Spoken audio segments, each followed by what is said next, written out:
Welcome back to the Pieces Here podcast, friends and peace scholars. I'm Avis Kaufsbeck. I want to start by saying next month, June, is National Gun Violence Awareness Month. What would it be like to have a world where that phrase was a curiosity because we lived in a world of peace, where the thought of having a month where we need to be aware of gun violence is in the distant history. I just wanted to come back on. It feels so good to be recording. I recorded a lot of Peacewarts episodes because I thought it was going to be a daily, and it was just too much. So I had recorded quite a few of those and turned it into a weekly. So I've had some time where I could just let those come out and not record, and I missed it.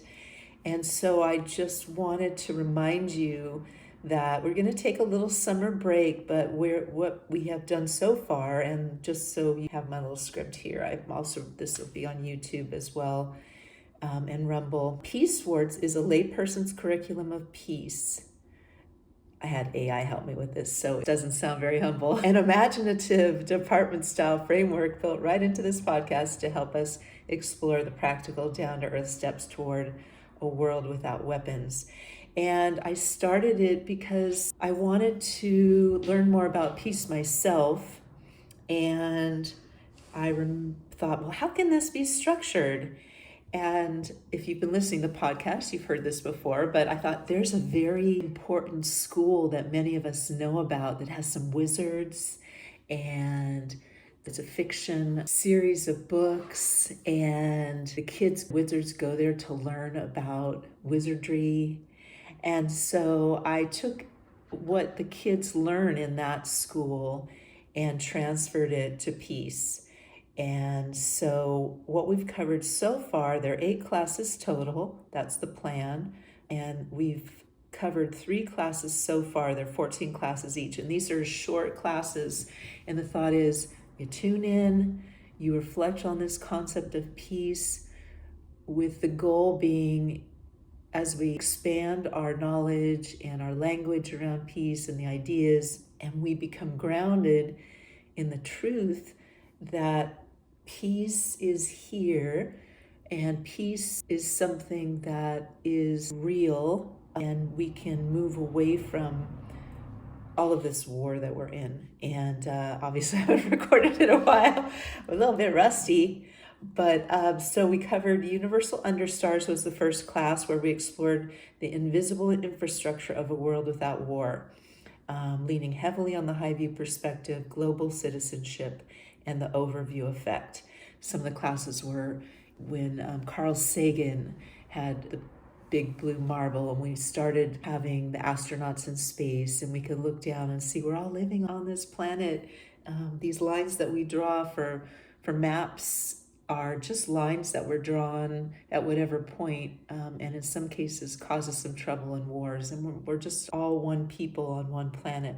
The next class was Living Roots, where we focused on peace as a biological, practical, and deeply rooted reality, drawing on inspiration from nature's quiet wisdom.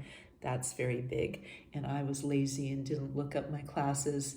Actually, hold on, this doesn't make good audio. And then in each class is homework. Oh, my mic shield fell down. Hello, discombobulation.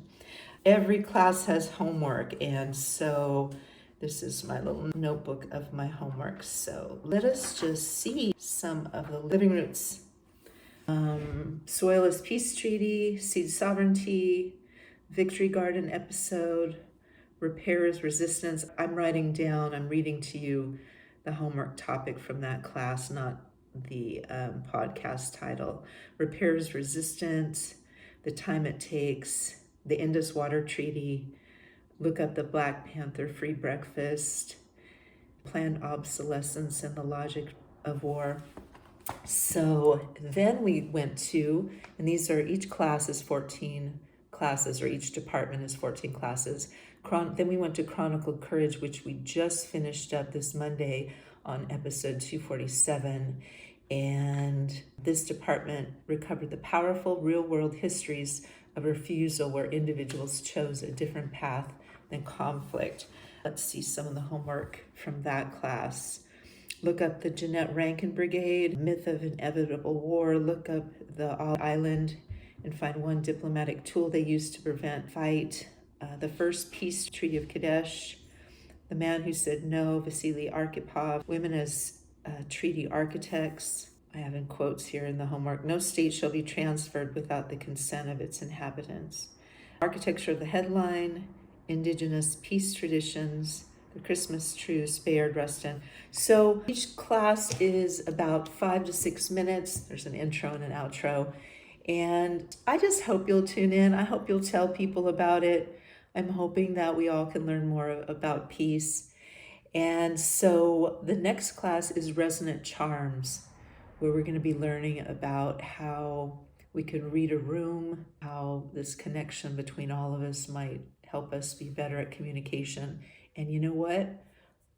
I worked on writing the episodes with Gemini, and I haven't looked at it in a while, so I'm excited to start recording it. And so let's see what else we have here, what I wanted to say. And I wanted to let you know, again, this June is National Gun Violence Awareness Month. And I am launching my newly released book. It's coming out in the next couple of days, recording this on May 24th, 2026. And it's called Poof. And it's about a town that has a tragic school and decides to turn guns into bikes. It's in my Pedro the Water Dog Saves the Planet series. And I've been planning to do this book since I start my series, and I'm really proud of it and excited to release it. And when I released my last book last summer, I brought you some satiric episodes with my fictional character, Kitty O'Compost. And when I was working on those, I thought of reading it in what I call early Arbuckle. I grew up in a small town in Northern California called Arbuckle, and I've talked about this before. And it's not a real Southern, the Southern accent there, but there's a little something. So I read Kitty with a little bit of a drawl. I'm going to be, a little weary, but I'm going to do this for 30 days in June for all of Gun Non-Awareness Month. And I will share a couple things before we get into this, which when it does, I'll just have a short intro and the satiric little piece that we're going to be doing. It's a lot of fun. It's thinking about, I hadn't planned on sharing this, but I'm going to share it. I'm just riffing. Like, where did I first learn about satire? And I think growing up, it must have been Saturday Night Live. I was in college and they had this little skit program, and with some other people from the college, it was at least 3 young men, we decided we were going to do this dating game, and I was Helen Keller. And that just sounds like in such bad taste. And I remember we did it. It was funny. You can imagine how we played it out with the sign language. And yeah, must have been from Saturday Night Live. And Saturday Night Live was new at that point. And came, I don't know when it started, probably when I was in high school.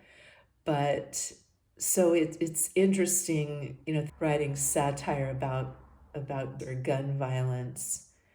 But let's just be honest, there is, of people that are profiting from this in both domestic violence, weapon production, other of our culture related to fear, and globally, the machine, things that I've learned in the podcast. It's like the budget is not unlike a corporate budget where you establish a budget, you get a certain amount of money, and for the next season of whatever the budget planning is for war, if you want to get that same amount of money the next time, you better spend what you got this time, right?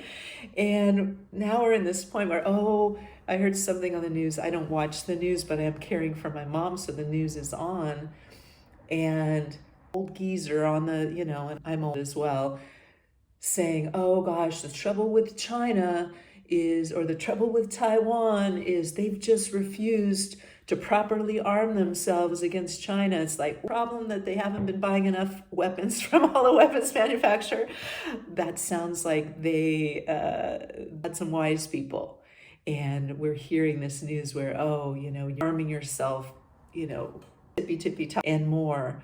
So some of the concepts in the Peacewarts just telling us of the people that did say no to war, and we can focus on, tell us what is true so we can unwind this. Now, is it going to be unwound in my lifetime? Chances are it won't be. But if all of us believe in peace and know the truth of peace, we keep on moving on. I'm going to go back to my script as it relates to just being concerned of making fun of guns or gun violence. So I hope you'll join me for every day in June for Kiddo Compost. And these are the Poof Bulletons. And the music's going to have a little punk feel.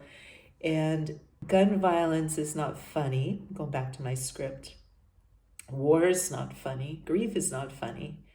And I am not laughing at suffering. I'm using satire in the old human way to look at systems of fear, profit, and absurdity without letting them have the final word. Over the years, I've watched our acceptance of guns change in ways that stay with me. I'll share a few personal stories in the riffing episode, because these issues are not abstract to many of us. They live in families, schools, workplaces, and ordinary moments of life.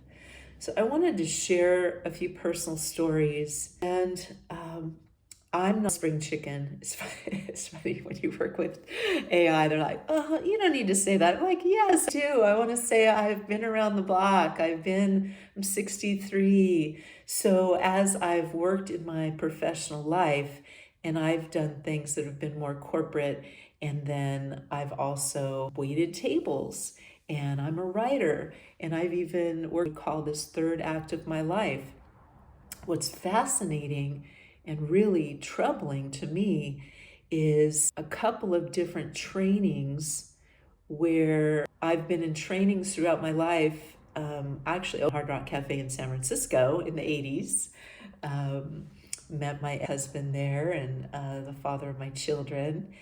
And, in all those types of jobs, you get training. And I worked at the Hard Rock a few years that opened. It's called Hard Rock Sacramento, but it's not really Sacramento. And the training had active shooter training where, it used to kind of buckle down in a room and lock the door. And the training had changed. You're going to jump on the shooter.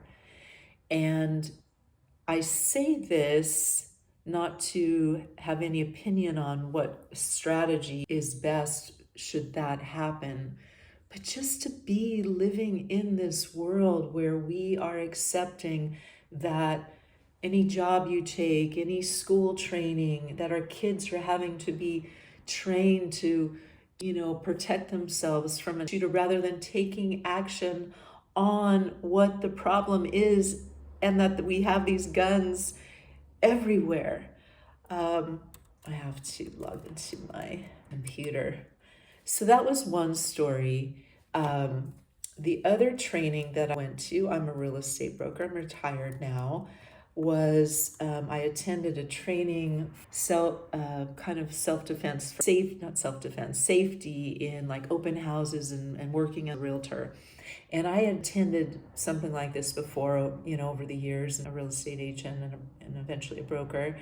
And I thought, oh yeah, we'll just, some new, there's, we have the thing is with you, or make sure people know where you're going. Well, we were all seated there, and the man that gave the training pulled out this little yellow pistol that looked like a toy gun. And he proceeded to give a training on weapons usage. And I was just flabbergasted. My heart rate my heart was pounding my chest. I knew I wasn't going to stay, but what do I raise my hand? And I said, "Excuse me, I'm sorry to interrupt, but this is really not what I thought this would be. And you're proceeding to give us training on using a weapon, and I don't believe in that. Sorry, I'm gonna go." My good friend and the broker, came out. Oh, I'm gonna get a little emotional. And she just said, "Are you okay?" She was concerned. She's so sweet. And I said, "How are we ever going to get rid of these guns if we're just continuing to build a society where everyone should have one?" And before I, stood up and was like, "Oh yeah, this is where you can carry it," and maybe because in your coochie, sorry, got a little PG-13 there, but really, so ridiculous. And new book has a little spot where they're up on the mountaintop, and I bring back a character. Her name's Vovo. She's 109 now. She's from Alaska. And they all decide there's not going to be any shaming. So I let that slip because I'm passionate about how ridiculous it is that we are living in this world with all of these guns. So I'm not going to back down on that, but I also I'm not making fun of them. There's real fear out there. I've also, I've been hiking, and I've had a friend who, is a bear hunter, and walking on a trail thinking about a grizzly bear. That thought of it sounds so bad. I have a friend who camping in a really, really remote area with his friend doing kind of that off-roading thing, and pulled up that looked a little scary. You're out in the, what are you, that rationalization of why I might have a gun is because I'm in a culture that has created this fear in all of us where we're thinking the worst. And if there weren't any guns, if the worst that was going to happen was this truck was going to pull up and someone was going to overpower me physically, I would have learn what I could do. I could have a decision to have, a dog if I could have a strategy of how I was going to be in my vehicle and be out of there. Other than my strategy is that I can only have a gun because of guns.